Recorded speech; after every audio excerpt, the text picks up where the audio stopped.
مریم کی ماں بینش بیگم کی موت نے جیسے پورے گھر میں اندھیرا کر دیا، مگر مکار انابیہ اور اس کی ماں سمرین بیگم کو ذرا بھی رحم نہیں آیا۔ بینش بیگم کے انتقال کے فوراً بعد جب مریم بکھری ہوئی حالت میں اپنے بابا سائی یعنی شکیل صاحب کے گھر پہنچی تو اسے ایسے لگا جیسے وہی اس کا واحد سہارا ہے، لیکن اسے نہیں پتا تھا کہ اس پر ابھی ایک اور قیامت ٹوٹنے والی ہے۔ جیسے ہی سمرین بیگم نے مریم کو دیکھا، انہوں نے اسے وہیں رکنے کا حکم دیا اور کہا کہ مریم اب تم اس گھر میں نہیں رہ سکتی، جلدی سے اپنا سامان اٹھاؤ اور یہاں سے نکل جاؤ۔ مریم روتے ہوئے شکیل صاحب کے قدموں میں گر گئی اور التجا کرنے لگی کہ بابا سائیں مجھے معاف کر دیں، مجھے میری ماں مجھ سے چھین گئی ہے اور اگر آپ بھی مجھ سے یوں منہ موڑ لیں گے تو میں کہاں جاؤں گی؟ آپ سے اور اس گھر سے بہت محبت کرتی ہوں، بابا سائیں خدا کے لیے مجھے اس گھر سے الگ مت کریں۔ مریم نے دہائیاں دیں کہ وہ بے قصور ہے، مگر انابیہ اور سمرین نے تو پہلے ہی شکیل صاحب کے کانوں میں اتنا زہر بھر دیا تھا کہ ان کو مریم کی کوئی بھی دہائیاں نظر نہیں آئی۔ سمرین بیگم نے ذرا بھی دیر نہیں کی اور مریم کا سارا سامان باہر پھینکوا دیا۔ انہوں نے گارڈ سے کہا کہ اس کا سامان باہر پھینک دیا جائے اور اسے دھکے دے کر گھر سے باہر نکال دیا گیا۔ انابیہ کھڑکی سے کھڑی مریم کی یہ ذلت دیکھ کر مسکرا رہی تھی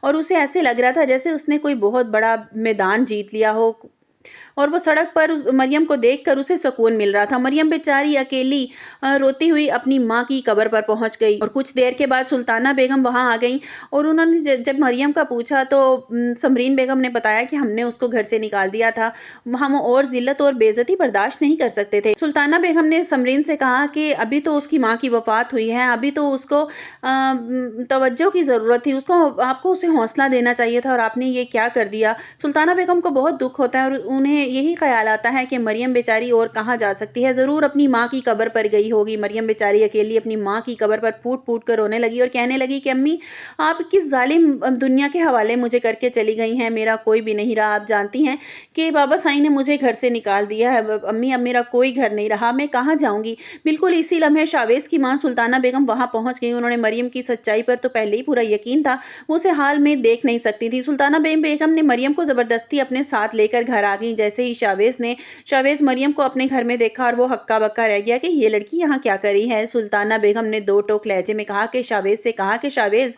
آج سے مریم اسی گھر میں رہے گی، یہ گھر جتنا تمہارا ہے اتنا اب مریم کا بھی ہے۔ شاویز خاموش رہا مگر اسے ڈر تھا کہ جب انابیہ کو یہ بات پتہ چلے گی تو وہ پورے گھر میں کہرام برپا کر دے گی۔ جیسے ہی انابیہ کو یہ خبر ملی کہ مریم اب شاویز کے گھر پہ راج کر رہی ہے تو وہ پاگلوں کی طرح وہاں پہنچ گئی اور چیختے ہوئے گھر کے اندر داخل ہو گئی۔ انابیہ نے مریم کو دیکھتے ہی اس کا ہاتھ پکڑنے کی کوشش کی اور غصے سے چلانے لگی، تمہاری ہمت کیسے ہوئی اس گھر میں قدم رکھنے کی؟ تم جیسی بدکردار لڑکی کو یہاں پہ رہنے کا کوئی حق نہیں ہے۔ سلطانہ بیگم اپنی فوراً مریم کے سامنے دیوار بن کر کھڑی ہو گئی۔ انہوں نے انابیہ کا ہاتھ پکڑ کر اسے پیچھے جھٹک دیا۔ سلطانہ بیگم نے کڑکدار آواز میں کہا کہ انابیہ کس سے پوچھ کر تم اس گھر میں تماشا لگا رہی ہو؟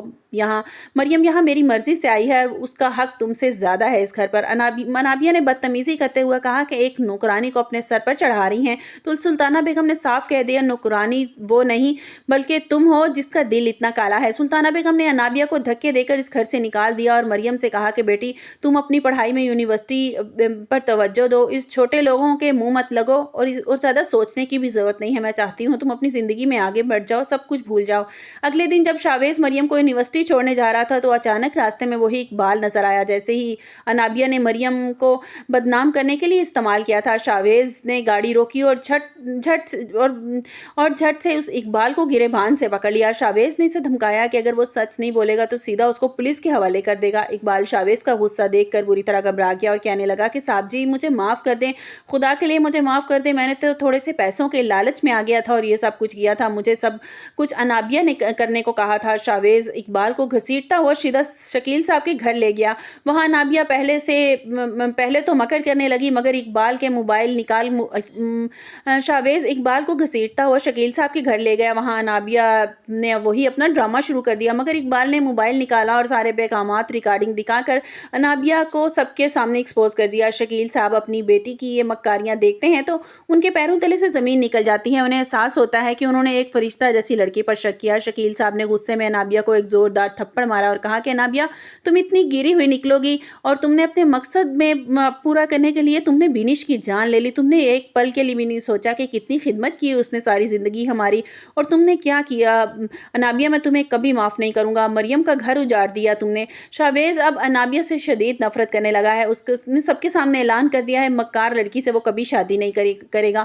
مریم کی خاموشی اب ختم ہو چکی ہے، سچائی کا سورج نکل آیا ہے۔ شکیل صاحب روتے ہوئے مریم سے معافی مانگتے ہیں مگر اب سلطانہ بیگم کے ساتھ ہی رہنے کا وہ فیصلہ کر چکی ہے۔ شکیل صاحب اس سے کہتے ہیں کہ بیٹا وہ گھر آج بھی اس گھر کے دروازے تمہارے لیے کھلے ہیں، جب تم چاہو اس گھر میں آ سکتی ہو۔ لیکن مریم صاحب جواب دے دیتی ہے اور کہتی ہے کہ شکیل صاحب میں اس گھر میں کبھی واپس نہیں آؤں گی، کیونکہ جب بھی میں اس گھر میں آؤں گی تو مجھے میری ماں کی یادیں ستائیں گی، میں اس گھر میں اب کبھی قدم بھی نہیں رکھوں گی۔ انابیہ بالکل اکیلی رہ گئی ہے، اب شاویز بھی نہیں ملا اور نہ ہی اس کا باپ کا پیار، اور اس کی چالیں اسی کے گلے کا پھندا بن گئی ہیں۔